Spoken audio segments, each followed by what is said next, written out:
warahmatullahi wabarakatuh. Jumpa lagi dengan saya Endang Aryaningsih dalam acara Bincang Santai Pengadilan Tinggi Agama Ambon.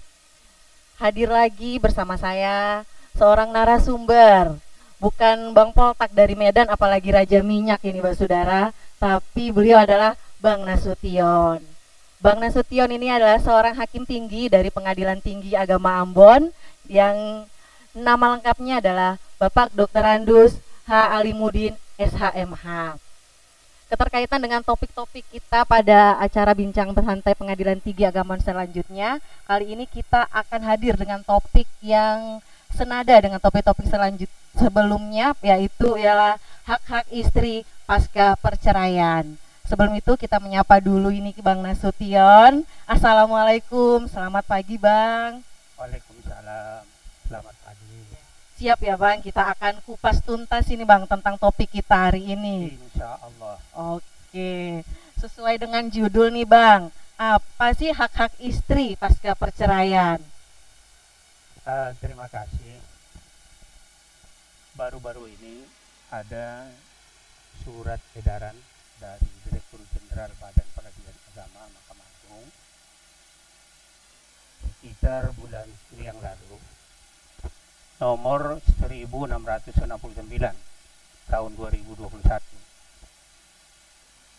Itu dalam surat edaran tersebut perihal jaminan pemenuhan hak-hak perempuan pasca perceraian. Hal itu dimintakan kepada para hakim supaya memperhatikan, jangan sampai mengabaikan di dalam perkara yang diajukan ke pengadilan agama hak-hak perempuan tersebut. Baik itu dalam perkara cerai talak maupun perkara cerai gugat.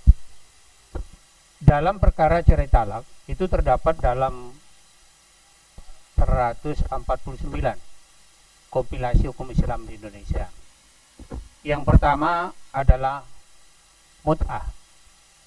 Mut'ah itu berupa kenang-kenangan. Pada saat terjadinya perceraian, suami memberikan kenang-kenangan kepada istri. Bisa berupa uang, bisa berupa benda. Contohnya mungkin ya cincin emas atau gelang emas atau kalung emas. Yang kedua, itu nafkah iddah, maskan dan kiswah. Istri yang diceraikan, sebagaimana penyampaian yang terdahulu tadi, itu iddahnya itu 3 bulan. Salah satu quru, 3 kali suci. Itu terdapat dalam Al-Baqarah ayat 228. Wal mutallaqatu yatarabbasna bi anfusihinna salah satu quru. Kemudian maskan. Maskan itulah berupa tempat tinggal. Istri yang diceraikan selama masa iddah wajib tempat tinggalnya diadakan oleh suami, mantan suaminya. Begitu juga dengan kiswah, pakaian. Lalu yang ketiga adalah mahar yang terhutang. Waktu pernikahan dulu, suaminya belum menyerahkan maharnya. Jadi mahar yang terhutang itu, kalau dia sudah tamkin atau ba'dad duhul, itu wajib diserahkan keseluruhan. Tapi kalau qobalat duhul, sebelum duhul, itu hanya separuhnya. Kemudian yang keempatnya adalah hak hadonah, pemeliharaan terhadap anak yang dilahirkan. Itu terdapat dalam pasal 105. Di ayat 1-nya dijelaskan anak yang belum mumayyiz itu ditetapkan bersama ibunya. Dan di huruf B-nya, apabila anak tersebut sudah mumayyiz, artinya sudah 12 tahun, anak tersebut boleh memilih apakah ikut bersama ayahnya atau ikut bersama ibunya. Kemudian yang kelima adalah biaya hadonah. Biaya hadonah ini adalah biaya terhadap anak sebelum dia berusia 21 tahun. Itu terdapat di dalam pasal 156 huruf D. Kemudian yang selanjutnya, nafkah lampau. Artinya dalam masa pernikahan, suami tadi tidak membelanjai istrinya.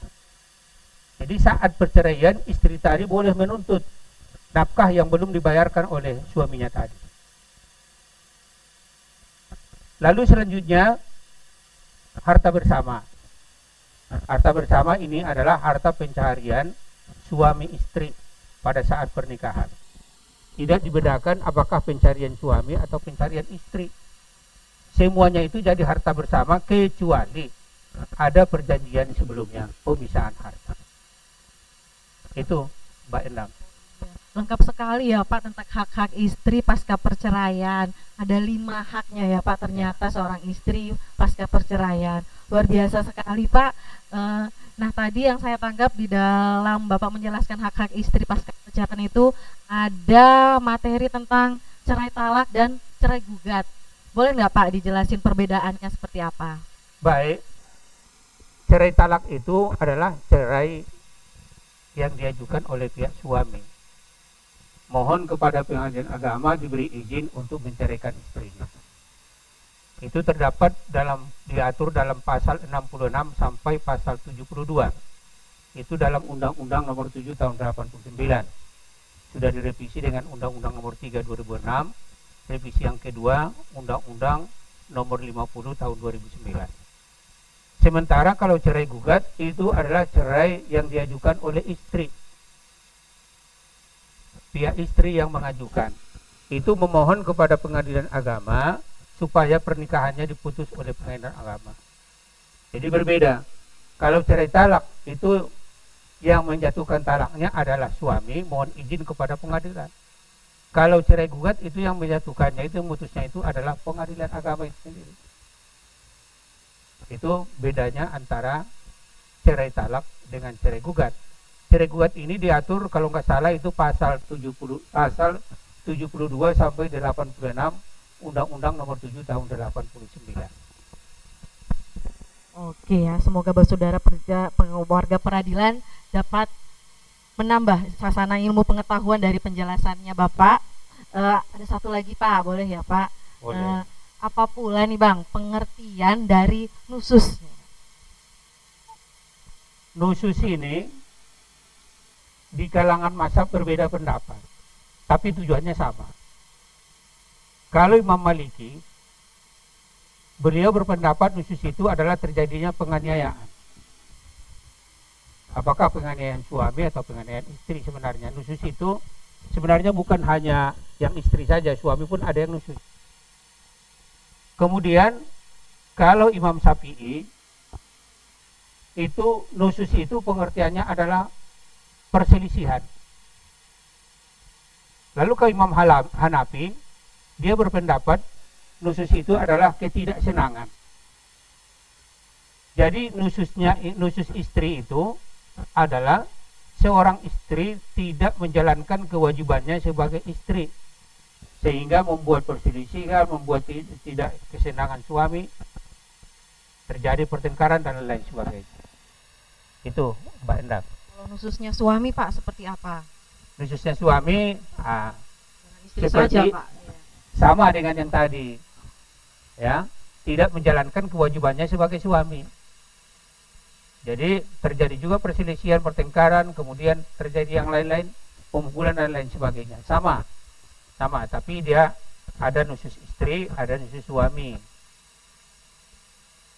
Itu. Oke, iya. Terima kasih bagi Bambang Nasution yang telah berkesempatan hadir bersama kita menjelaskan mengenai hak-hak istri pasca perceraian. Semoga ada kesempatan dan waktu di kemudian hari kita bertemu lagi Pak dengan topik-topik yang lebih menarik yang akan kita bahas pada acara Bincang Santai Pengadilan Tinggi Agama Ambon. Terima kasih. Terima kasih saudara warga peradilan. Semoga pada kesempatan yang berikutnya kita dapat hadir dengan topik atau tema bersama narasumber kita dari Pengadilan Tinggi Agama Ambon yang mumpuni dalam keadaan sehat walafiat. Wabillahi taufiq wal hidayah. Assalamualaikum warahmatullahi wabarakatuh.